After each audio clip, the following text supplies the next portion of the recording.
In the outline of the previous lecture, I already gave you 3 questions to address in order to understand the basics of arrays.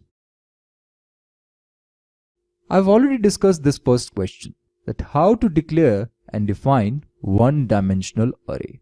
In this lecture, we will consider this question, that is how to access the array elements. So let's get started.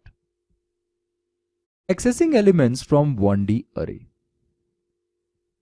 To access an array element, just write array name followed by square brackets, and inside these square brackets you have to specify the index.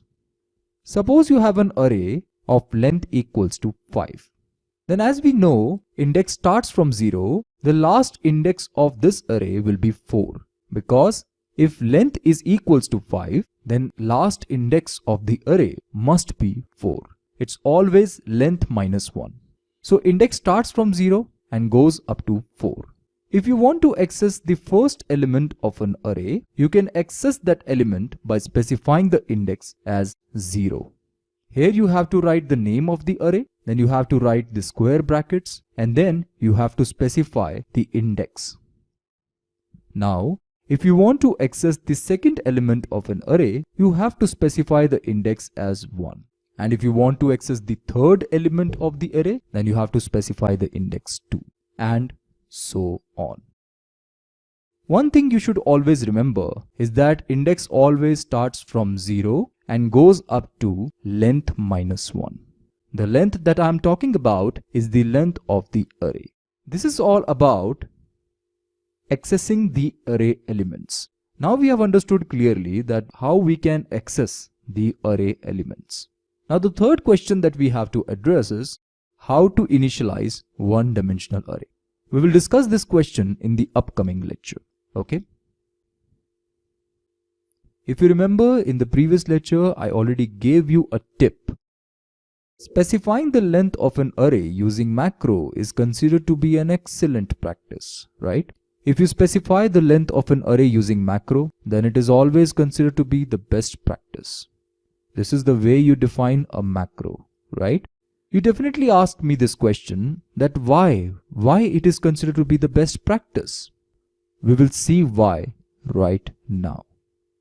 In this program, as you can see, I'm not specifying the macro. I basically want to differentiate between the programs in which I'm going to use macro and the programs in which I'm not going to use macro. Inside this main function, I've declared an array, and the length of this array is 10. I want to run this for loop from 0 to 9 so that I can input total 10 elements from the user inside this array.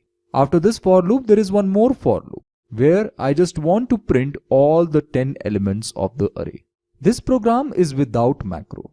Suppose in future, I want to ask user to enter 15 elements in this array. It is not possible to enter 15 elements in this array because the length of this array is 10. I can change this to 15 in order to allow 15 elements to be entered inside this array. Not only that, I have to make change over here as well. And I have to make change over here as well, right? This way I can allow 15 elements to be entered inside this array, right? If your code is large, then making those changes everywhere will be cumbersome. In order to eliminate this disadvantage, we can use macros. Let's see how macros can be useful in order to eliminate this disadvantage. Here is the program with macro. This is how I am defining a macro. And instead of writing the length directly, I have specified the name of the macro, right? Which is n. I have also specified n over here and n over here. Now suppose in future, I want my user to enter 15 elements in this array. The length of this array must be at least 15. Therefore, I just have to make a small change over here. I'm going to change this to 15. Just making a change over here will automatically make changes over here, right? There is no need to update the length over here, and over here. You just have to make change over here and automatically the change will happen everywhere where you're using the macro, right? That is why macro is considered to be the best practice whenever you are specifying the length of an array. Okay friends, this is it for now. Thank you for watching this presentation.